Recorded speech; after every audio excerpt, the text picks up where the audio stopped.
You're listening to IOE Insights, the UCL Institute of Education podcast at University College London. Welcome to the Staffroom. I'm Elaine Long. And I am Mark Quinn. We are programme leaders on the UCL Early Career Teacher programme. Why are we in the Staffroom? We're here because this is where the best professional learning conversations always take place. This is where problems faced by teachers and leaders today can be explored critically and where meaningful connections between research and practice can be made. Over the course of the series, we'll hear the voices of different colleagues as they come into the staff room, from ECTs to academics and executive leaders. We'll talk about all things education, the challenges and the joys. So why don't you enjoy a coffee with us, perhaps even grab a biscuit and sit down for an hour of staff room chat.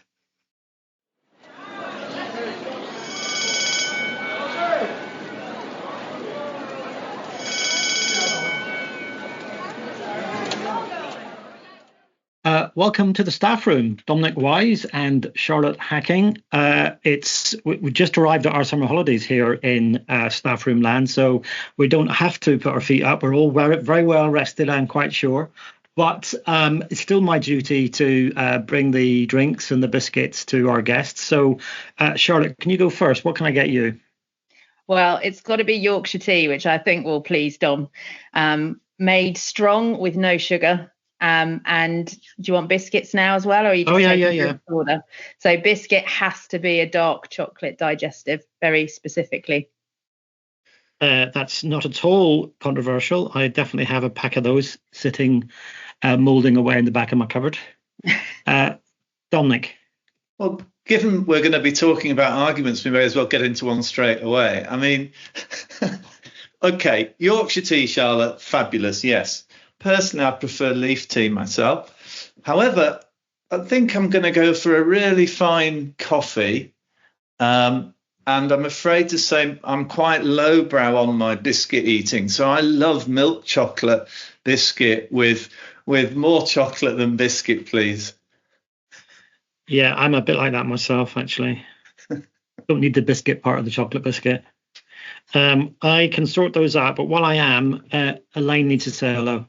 Yeah, I'm going to be a diplomat here. I'm going to say, Charlotte, I'm going to echo your tea order. But Dominic, I appreciate your stance on biscuits, really. For me, the more chocolate bar like a biscuit is, the better. In fact, if I can have a chocolate bar in disguise of a biscuit, I will go with that approach as well. And I think this sort of nuanced approach is probably going to be much the theme of this podcast. So it's nice that your adherence to a nuanced approach extends also to your biscuit and tea and coffee choice. But before we get on to that, I'd like to hear a bit about you and your role and which parts of it give you the most joy. So please, can you introduce yourselves for our listeners? I don't mind who starts. Okay, I'll kick off. I'm Dominic Wyse. I'm a professor of early childhood and primary education at UCL's Institute of Education. I'm also the founding director of the Helen Hamlin Centre for Pedagogy, a research centre that specialises in helping young children in early years and primary access the best pedagogies possible. I'm also, for my sins, chair of the REF education subpanel, but that's a different topic altogether. Okay, and I'm Charlotte Hacking. I am formerly the Learning and Programme Lead at the Centre for Literacy in Primary Education, or CLP as it's more widely known, and currently still a consultant there as well. But my main role now is the Research and Curriculum Lead at Herne Hill School. And from the 1st of September, I'll be the Teacher Engagement Lead at the Helen Hamlin Centre for Pedagogy. Thank you. And I can tell that you're both very busy and you wear many hats. But I'm interested, what gives you the most joy from your role and what drives you? Want me to start with that one? For me, it's the children. So why I am formally the Learning and Programme Director at the Centre for Literacy in Primary Education is I wanted to get back into the classroom, particularly after doing the work on the Balancing Act with Dom, wanting to get in full time again to see what is it actually like in the current context, and are we practicing what we preach, and is what we preach still the best kind of practice? So yeah, definitely working alongside the children, putting the evidence into practice and gaining new ideas about new evidence that's coming up to continue that flow of work through as well. I'd say that working with Charlotte has been one of the best things of my career. So that's given me a lot of joy on a very different sort of level, but connecting us. I'm just back from just over a fortnight in Australia, and doing talks about the Balancing Act initiative. The incredible positive feedback we're getting nationally, internationally, is quite overwhelming. It's wonderful. I'm not saying there aren't critics out there as well. There are, but your question enables us to really, focus on the positives. Well, you've been tantalising us, both of you, with double reference to the Balancing Act. So let's go to that straight away. It is your recent publication. I'm going to give its full title: The Balancing Act, an evidence-based approach to teaching phonics, reading and writing. And I think the best question is the obvious question: why? Why call it the Balancing Act? I think it's an important time for regaining some balance. The teaching of reading, particularly for, as long as I can remember, and certainly before that, has really focused in on this idea of the reading wars. It is constantly responding to crisis and this idea of two sides pitched against each other.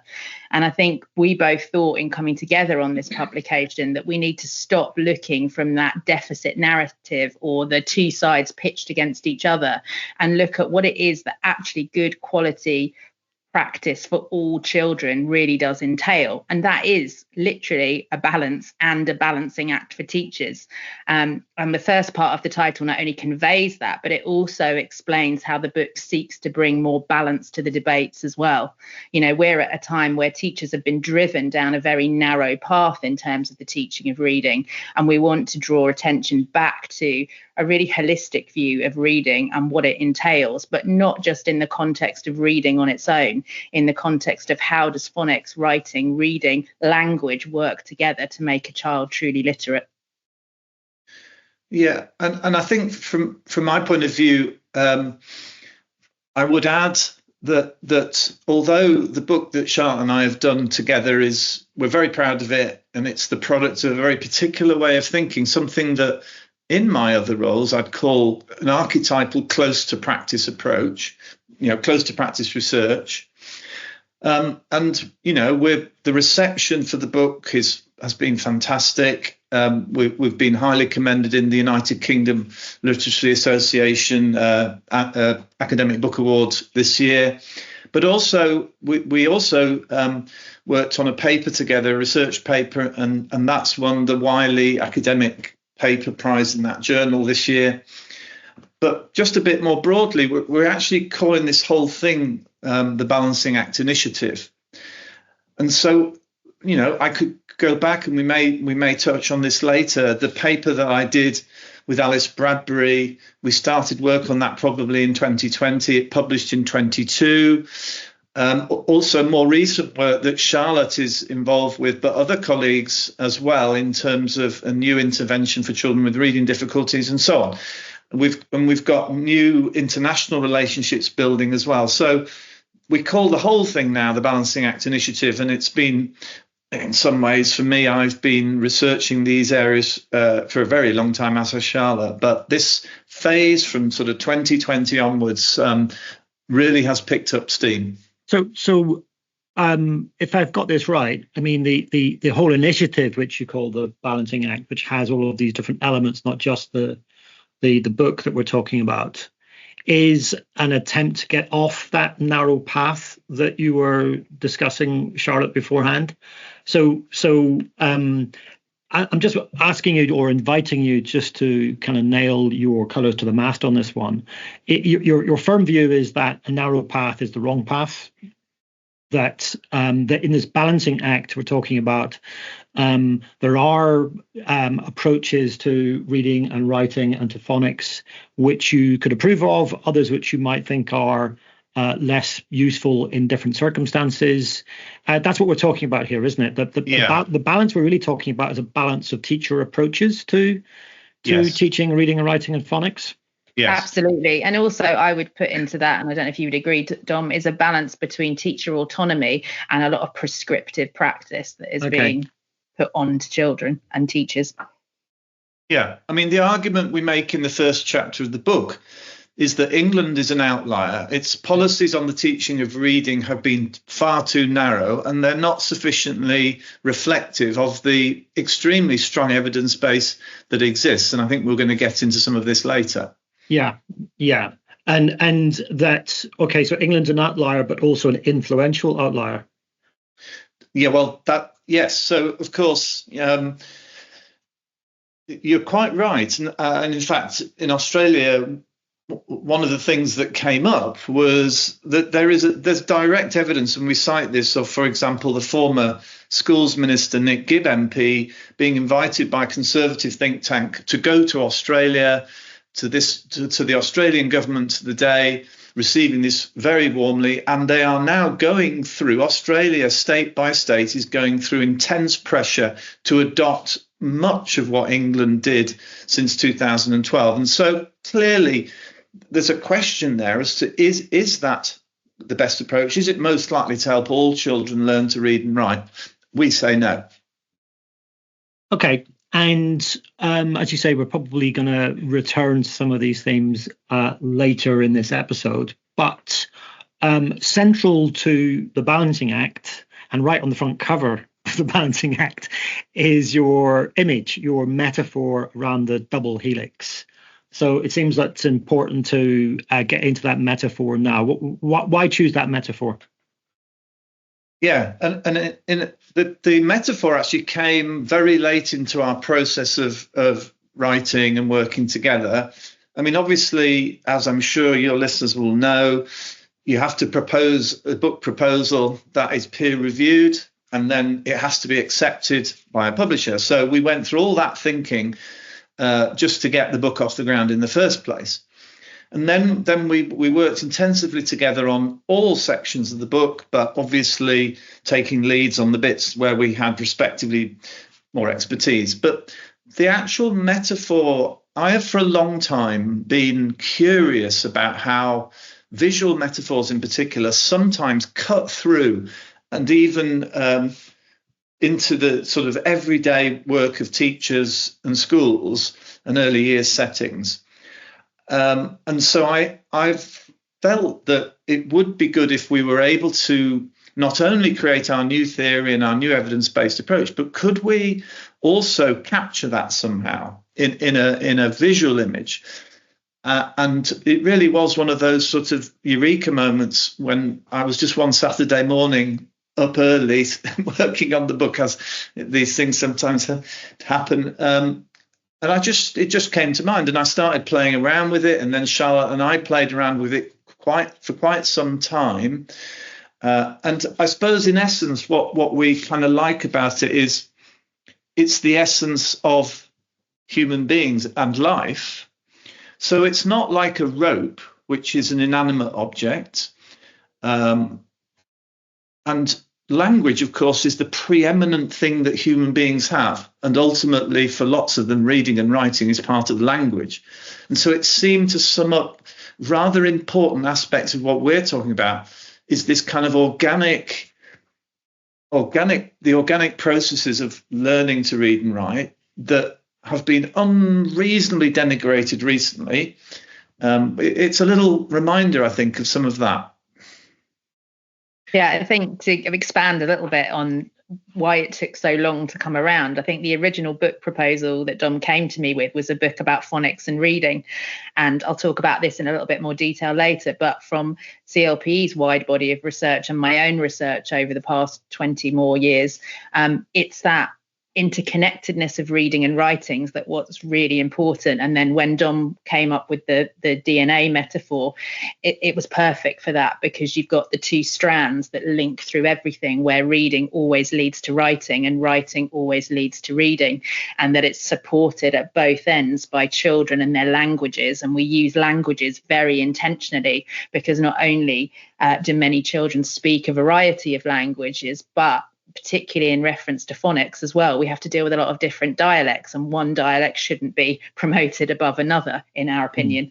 And the children and their environment, including everything that's around them, the experiences they have, the text that they have access to, that give them the foundations for reading and writing as well. And the model doesn't work from top to bottom, it works from top and bottom to centre, because at the centre of the model, it's always about that motivation and meaning for both reading and writing. So the top part of the model that starts with the children and their languages really digs into those elements like sound and early phonological awareness, those precursors to things like your phonics and your learning letters and the morphological units of words which help you with that spelling, that then bring you into that fluency and comprehension in reading. And then the bottom works up from those kind of gross and fine motor skills. I think that's really important to say. This week we are just on our summer holidays, which is of course when the DfE have decided to launch the new writing framework. And I think one of the things we need to be very aware of is that early writing, how I don't know how much you want me to go into the writing framework, but the elements that, emergent writing doesn't have to be a stage that children go through before they're taught letters and sounds really worried me. And the very rigid focus on handwriting and dictated sentences. Are we going to get a too much too soon push down in reception that misses that point of children being able to handle objects, all of the gross and fine motor activity that goes into that before they start making marks, and making marks at the very earliest senses? The minute a child spills some dinner on their high chair table and starts drawing in it, that's making a mark for meaning and for purpose. We cannot teach them letters and sounds before that. It just seems mad to me that that's been put in as a sentence. But then as children learn more about how to use and write words and sentences, drawing on their reading to learn about the structures and the language patterns of text, so that all then goes into their composition for the meaning and motivation there. And that's what the model really conveys, that interconnectedness of language, reading and writing to make children wholly literate. And I noticed the discussion in the book about the ideas of animate and inanimate imagery. I'm curious, and this is not a technical question. I'm curious as to whether you considered inanimate metaphors for your book, or whether you were always looking for something which was more organic and more alive. I think in the sort of, there's that phase, isn't there, with any creative act, you have that playing around mentally. It's kind of in the back of your mind, and then other times you're more consciously trying to attend. It was a little bit tied into some of the wrestling. I remember trying to think about the title of the book. Briefly involved my brother, who's not in education, but has a very good take on kind of creativity and titles and all this stuff. So it wasn't that we wouldn't have used one. I think you have to settle on something that you like for a number of reasons. More importantly was that the shape enabled us to portray what we'd already written in terms of the new theory. And then, yes, I think finally we became satisfied that it was good enough, with things like knowing that it was this, living image, if you like. Mm-hmm. There were many things that I really enjoyed about reading your book. I think one of the things I took from it as well is that it educates us about reading and literacy, but it also, I think there's a message to take from it more generally about how teachers can engage with research and what are the conditions in which we shape effective practice. And I think that helix metaphor for me, the interconnection, and you write in a very compelling way in your book about teachers understanding competing influences on children and having that autonomy to balance things in their classrooms. And I think that doesn't just extend to early years practice or the teaching reading. I mean, I'm a secondary English teacher, but I think that extends to all teachers, and is something that's relevant to ECTs listening of any subject domain. And I wonder if you could just talk a bit more to that, because I think that point about autonomy you made, Charlotte, is a really important point. Yeah, I mean, I think it's really important knowledge for all teachers. Sorry, I only honed in on early years just because I'm so cross about that aspect of the writing framework in a minute. Really important for all teachers to understand about the processes of reading and writing, because you may have a child that starts on a certain step of a journey wherever they are. But what's really important, and I think we tried to lay that out in the book, is understanding the journey of development as a whole, so that you can pick up with a child wherever they are at, but at the right emotional literacy level for those children. So you may have a secondary age pupil that is starting at the very beginnings of that reading journey, and you can use, what we wanted is that you can use the theory and the practice with text and with approaches that will apply to a child at any level and at any stage of learning. Yeah, just a couple of things that, sorry, Elaine, if you wanted to come back in there. No, please go. A couple of things that spring to mind in terms of secondary education. The first one is the wonderful book called Reading Lessons. Is it Carol Atherton? Yeah, it is. So when I read that, and this is all about, it's really a kind of beautiful reminiscence, if you like, from a very experienced secondary English teacher who uses the text. You may well know it, Elaine. But what struck me was how many similarities there were in the kind of underlying messages there around politics, around engaging young people or motivating them, as Charlotte's just said, in terms of the double helix model and so on. Just one other quick thing also, I'm currently advising the Welsh Government on, they've set up a literacy expert panel. By the way, what prompted this is some of the same politics that we document in terms of all these other countries. But so far, I'm very impressed by how the Welsh Government is handling this. They're taking a robust, considered approach, and I think that's absolutely needed. But interestingly, I was also kind of completely separately invited to present to Estyn, the inspectorate in Wales. Now, in England, I have never had an invitation to speak to Ofsted. I'm not expecting one soon, but if you're listening, very, very happy to. But it was unbelievably positive experience, and 100 more inspectors in the room, including secondary and primary. And it turns out that one of the key issues in Wales is not only helping children at primary level, but recognition that children, for all sorts of reasons, are entering secondary education without the necessary levels of literacy they need, and therefore secondary teachers are going to have to find ways to help. So yeah, really interesting. I think that the transitions and the different phases and all sorts. And I think it goes back to that idea of narrowness, and very easily as a practicing teacher, we can get into the mindset of this is the year group I'm teaching and this is what I have to do in this year group.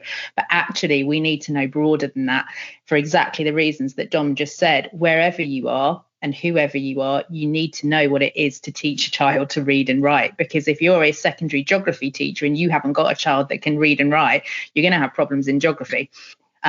And you just need to know that breadth. Likewise, it's really important for teachers at the early stage to know where they've got to get to next, because I think that helps us to make some of those decisions in primary. I think that the main thing that's come out of the primary curriculum assessment review is that there is just too much. So primary teachers have to be able to make those decisions about what is really important for me to teach here, to lead them up to where they need to be in secondary, so that actually we can get rid of some of the stuff that is making some children leave primary without the requisite skills because they're trying to do too much and none of it's going deep enough.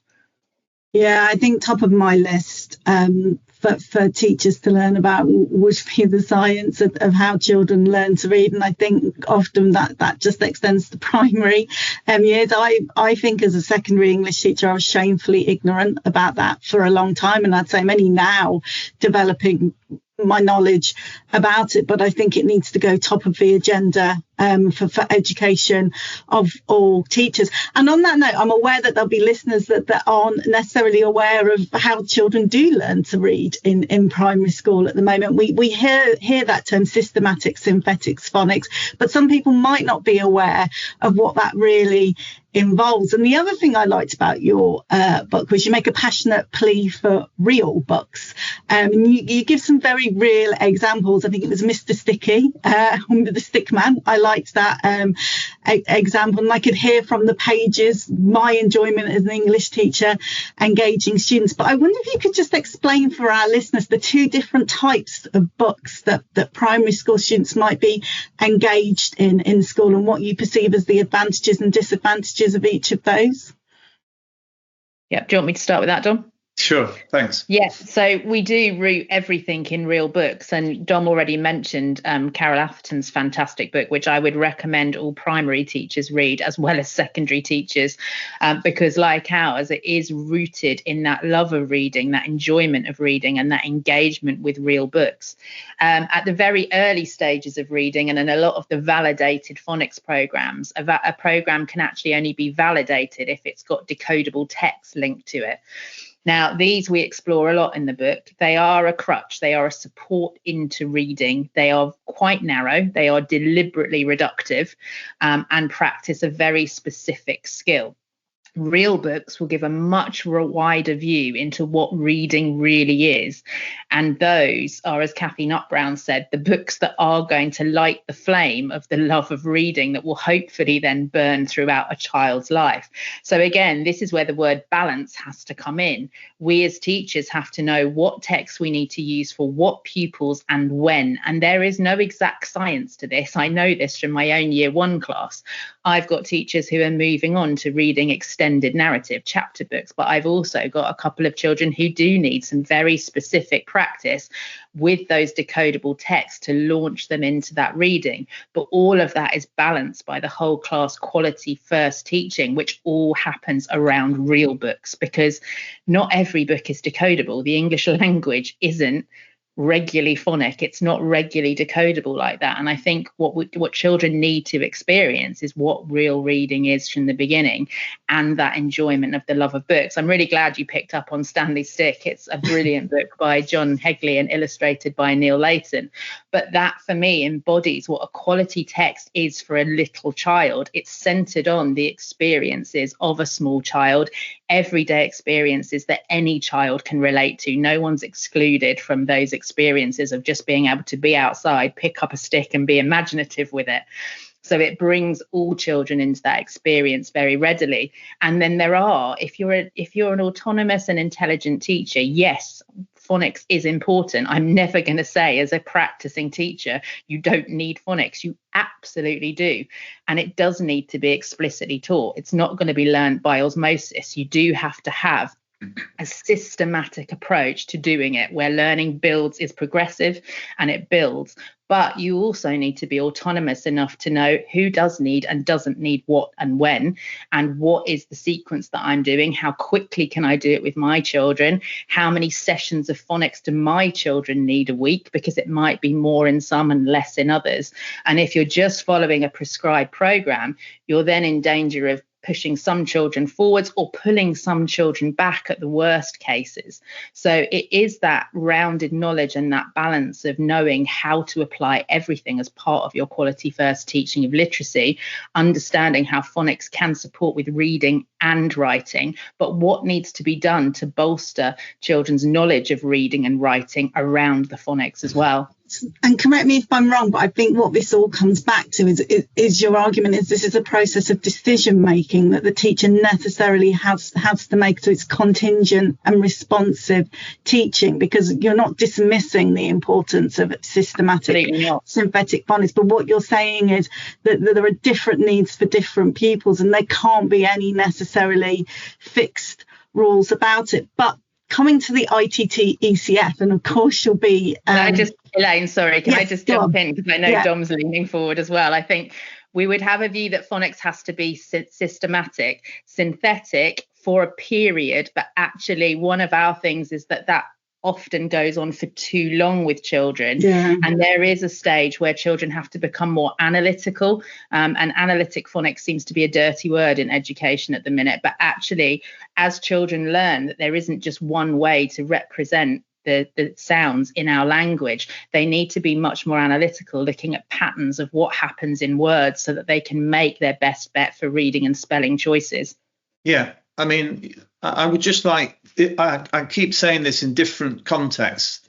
There is a difference between systematic phonics and synthetic phonics. Now, I think it's important that we don't get too hung up on this, but having said that, it really does matter, because you mentioned, Elaine, the word science, and we talk about the science of reading and what science is and what it's not. Well, my interpretation of the science, by which I mean mainly robust randomized controlled trials, is that systematic phonics is one beneficial component in helping most young children learn to read. Charlotte, there is, of course, evidence of children who learn to read without systematic phonics. And there's that, we cite that cherry-picked neuroscientist who comes up with this remarkable statistic claiming that 40% of children don't need any phonics at all. So there is even debate around this, but we're going to stick on a kind of fairly balanced argument for now, if we can. So systematic, yes. Synthetic, well, it depends. And if you have a system or a school or a classroom where synthetic phonics becomes overwhelmingly emphasized, there are negative consequences. I'm afraid to say some of the people who are almost like zealots about this will not concede there's any risk whatsoever for too much emphasis on a narrow version of systematic phonics. So that kind of my take on this, and I have no idea whether it's true, my tongue is slightly in cheek, but in 2008 I published a paper with the neuroscientist Usha Goswami, and we said no, not synthetic phonics even then, systematic phonics. Soon after, the DFE started to change its phraseology, and it's been systematic synthetic phonics ever since. I think it's a sleight of hand, and I think it's it's tautologous, as in fact that review of our book is due to say, I think, Charlotte. And can I clarify then that your advocated approach would be to teach phonics through real books then? So, and you do demonstrate in your book really nicely how that can happen. So you're advocating that phonics is important, but it can be taught through real books. And that's the part that's not synthetic. So children aren't learning it in a decontextualized way. Absolutely. Couldn't have said it better myself. Well, and Elaine, I'm going to hold my hands up here and say none of this is actually new. This was what I was doing in my classroom back in Haringey in 2000, way before any of this came about. I was a leading literacy teacher for Haringey LA because of my practice in phonics. That phonics has to happen, and actually for a certain period it makes sense to do synthetic phonics. If those of you that are old enough to remember, like me, when the progression in phonics materials came out from the National Literacy Strategy, those materials advocated listening for initial sounds first, then final sounds, then medial sounds, because they were working from the premise of where children remember the sounds in words first, from an auditory perspective.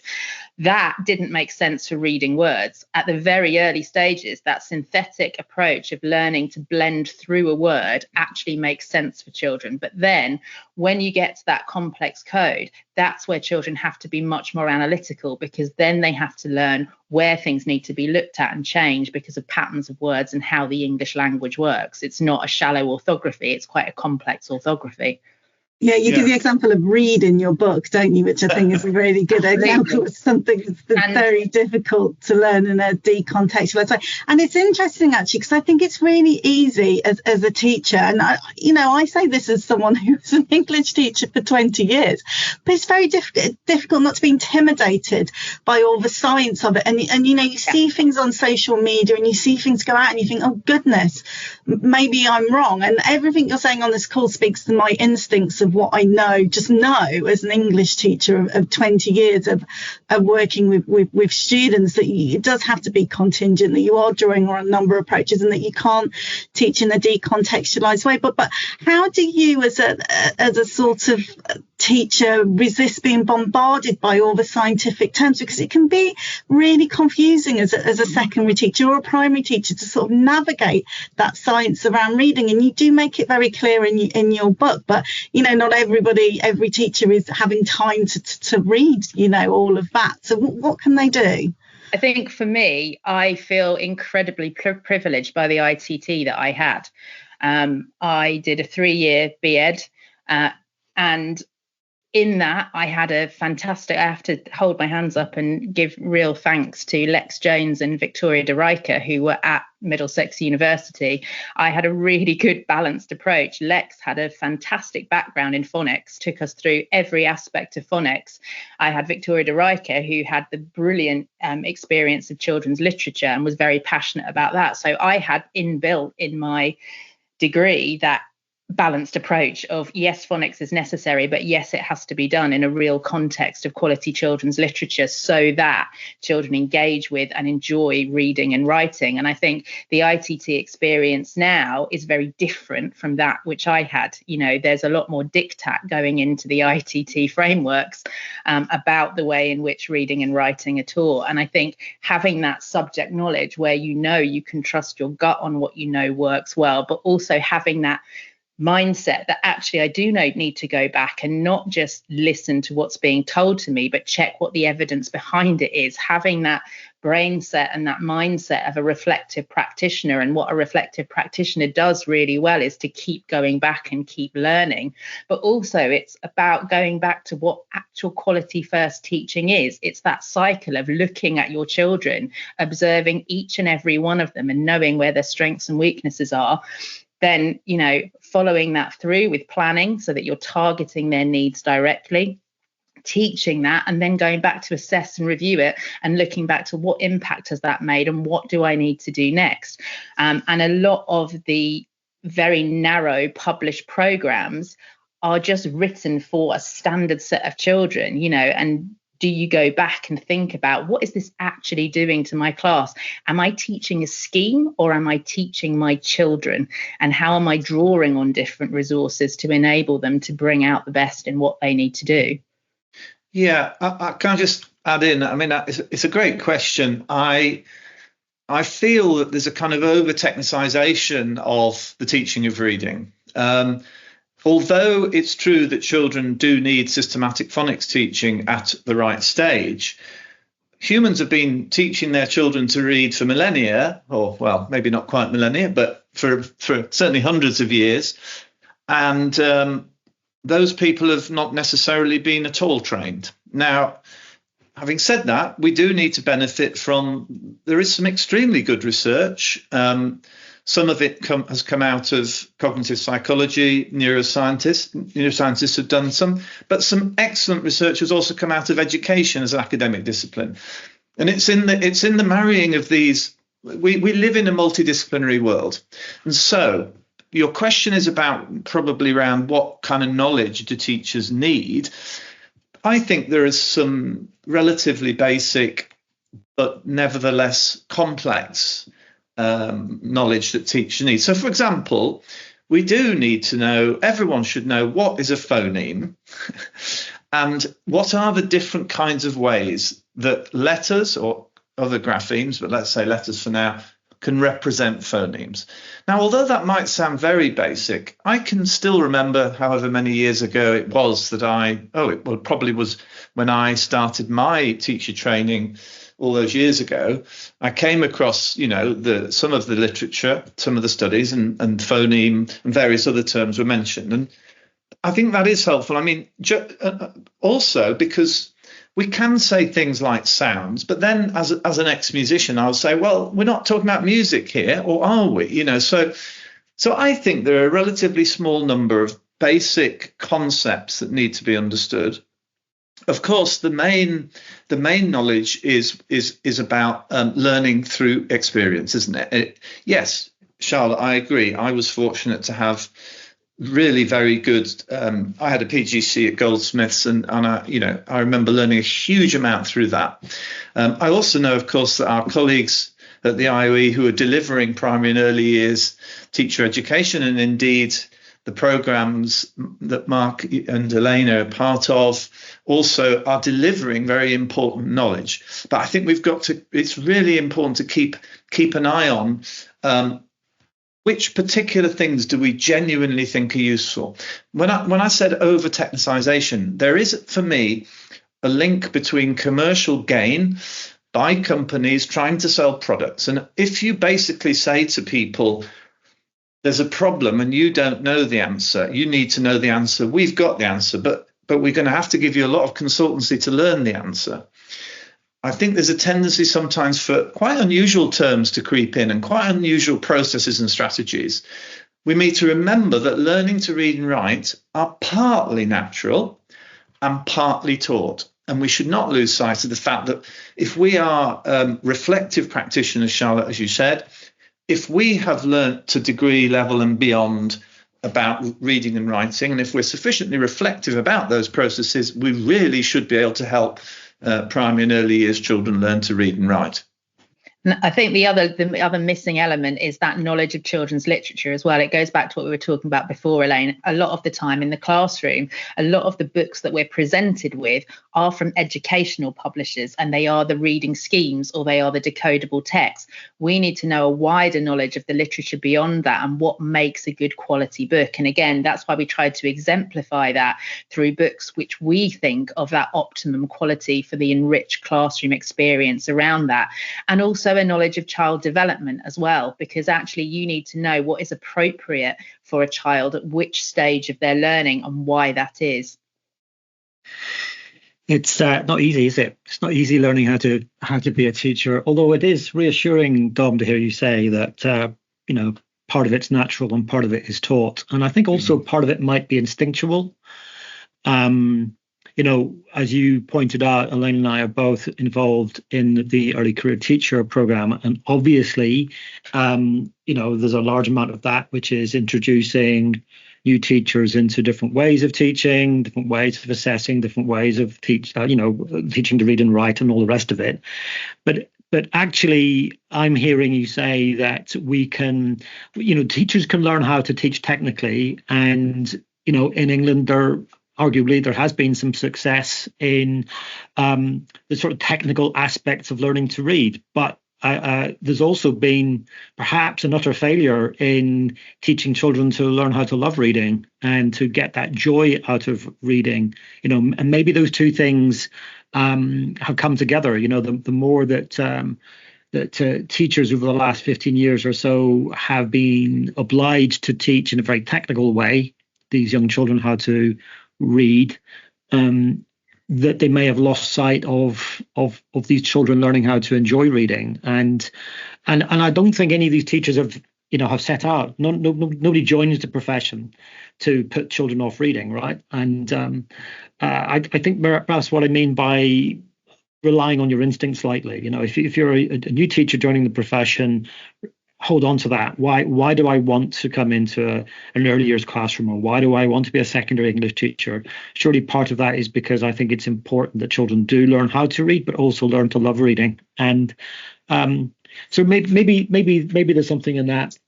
It is interesting, actually, that the framework that we're talking about, the ITT ECF framework that's been mentioned a couple of times, also does say that every teacher can improve pupils' communication and literacy, including by explicitly teaching reading, writing, and oral language skills specific to individual disciplines. By the way, I'm reading that. I don't remember that. And I think it is interesting that those different literacy skills are brought together in that single statement. And it's interesting for you because you lament in your book about what you see as an unnecessary or an artificial separation of some of those skills, particularly reading and writing. So I'm going to ask you to explain to us again why that relationship between those two things really matters. Start with that. Yeah, so I'll start because why I was going back to Dom with the idea of this isn't just a book about reading and phonics, writing has to be included too, is at the heart of CLPE's very rich over 50-year history. And our former director, Myra Bars, wrote a very fundamental book, The Reader and the Writer, that looked at that interrelationship between reading and writing. And it kind of goes back to what we've already alluded to already. The problem with much of the English curriculum at the minute is that in the classroom, aspects get separated out. So phonics is over here. We're going to teach sentence structure over here. And then we're going to do this aspect of comprehension over here.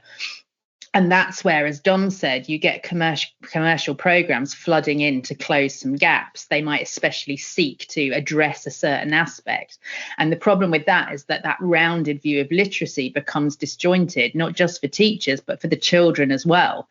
And we forget that, as James Britton famously said, reading and writing float on a sea of talk, and reading and writing especially are interrelated. We learn about writing from our reading. You know, the aspects of when we read a quality text, we hear a good sentence, we hear what a good sentence does for us as a reader. And then we can start to think about aspects like authorial intent. Why has the writer chosen to do that? They could have done this, or this with that language, but why have they done it that way? What does that do to us as readers? What does it make us think about? How does it make us feel? What makes us feel that way? And then that encourages deeper thought around comprehension as well. And for a lot of children, I mean, we've talked about phonics very much from a reading point of view up to now. But actually, as a practicing teacher, it's also important that for lots of children, particularly those in reception and in the early years, the phonics clicks more readily when they're writing more than when they're reading, because they have got that urge to communicate, and they've got that urge to write to communicate to an audience. And they want to know how to do that accurately so that a reader can read what they've written. So they want to know, well, what letters do I need to write this sound? So we need to keep thinking about what makes most sense for children. And that's why reading must also include children reading their own writing as well. I'm just interested in this. Well, one of the big arguments for teaching systematic synthetic phonics is that it addresses disadvantage, and it's the best approach for disadvantaged students. Do you have any sympathy for that argument? I think it's an incredibly, I would find a generalization like that not tenable. That's no disrespect to you, Elaine. No, it's not my point of view. I'm just articulating a sort of argument. Because what that does is it kind of homogenizes, doesn't it, all families who, let's say, in poverty or facing those and other forms of disadvantage. So I think what we know more than ever is that kind of brutal suggestion that one group of society requires synthetic phonics most of all. I just don't think it's tenable. I mean, the evidence base, so most of the randomized controlled trials that look at what works almost always include a mixture of students. That's the most common pattern to get the sufficient statistical power. A lot of them do focus directly on, for example, there's a huge literature that I'm just finishing a paper actually on what's likely to work for children with reading difficulties. So we've been looking. We've found now more than 40 systematic reviews and meta-analyses only mainly concentrating on children with reading difficulties. So I think we have to tread awfully cautiously. There's a curious thing that perhaps hasn't had much attention, the idea that if, for example, we accept the idea that 40% of children do not need systematic phonics. I mentioned this neuroscientist. It's not very provable, but it's an interesting conjecture. Then if we give children, let's say, 2 years of an hour a day of synthetic phonics as we do in England. And if they've got reading difficulties, we give them another year for good measure, good in inverted commas. Then are we not disadvantaging all those pupils who come to school, some of them already reading at age 5, some who will quickly learn to decode at age 5 and 6? We are not giving them the optimal teaching they should have, which, by the way, should be much more around comprehension, engaging with texts. Also, what Charlotte was saying about things like the morphology of the English language and how, which is fascinating, truly fascinating, how English spellings, their etymology, but also genuinely, if you're going to learn to spell well, you absolutely have to have at least sufficient understanding of word structures, morphology, and the irregularities. And finally, just a final example, I think we've discussed regularly things like names, people's names, the most basic marker of an identity in a person. Well, you just start looking at the way Irish names are spelled, or Welsh, and indeed many English names. It's like a chaos of phonemes, isn't it, and graphemes. I could definitely stay and discuss this all day, but I'm going to ask you to do something incredibly difficult now, because I think you've got so much passion and so much knowledge about this subject, but I'm going to ask you to distill it down to a post-it note. So this is tradition for our podcast. At the end of the podcast episode, we give our guests a post-it note on which they can write some advice, and they can decide what they're going to write on their post-it note and where they're going to stick the post-it note. It might be on the toilet walls in a school, it might be on someone's desk somewhere, it might be on someone's forehead, but do keep it clean. So Charlotte, I'm going to hand you your post-it note first, and then I will hand one to Dominic. So here is your post-it note, Charlotte. What would you like to write on it, and where will you stick it? Okay, I think I would probably stick it, where would I stick it? On the staff room wall, probably, because you want every teacher to see it. And I think my post-it note, in essence, would say, take a breath and reflect, because teachers are so used to jumping through hoops and just jumping whenever diktat comes or paperwork comes. And I think we need to, as Dom was just alluding to in that last answer, was to look further than that guidance dictated, to really consider what is right. If any guidance is dictated to you, are we looking at our children? Are we listening to our children? Because going back to what you were saying about the decline in reading for pleasure, are we listening to what our children want to read? Are we listening to how they feel about reading, for example? And consider the evidence base. What do we know works in a really rigorous way? And what do we know works at different stages of children's development? So I think to just condense that into one post-it note would say, take a breath and reflect.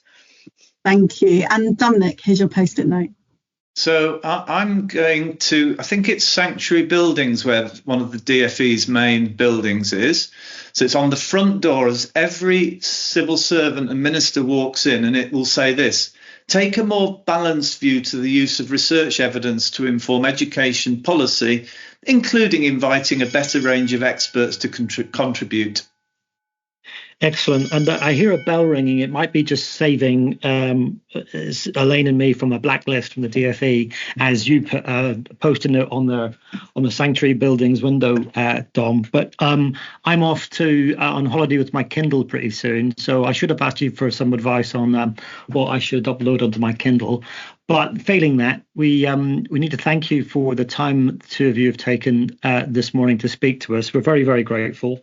Please, I've arranged the chocolate, the dark chocolate and the milk chocolate biscuits on one plate, so you'll have to take that with you on your way out the door.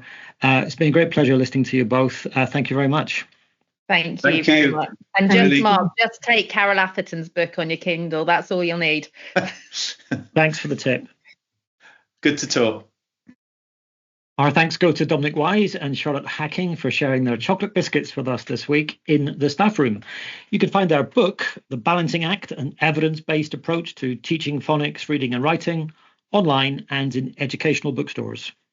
Please do get in touch if you would like to be part of the conversation. Click on the link at the bottom of the UCL staff room webpage.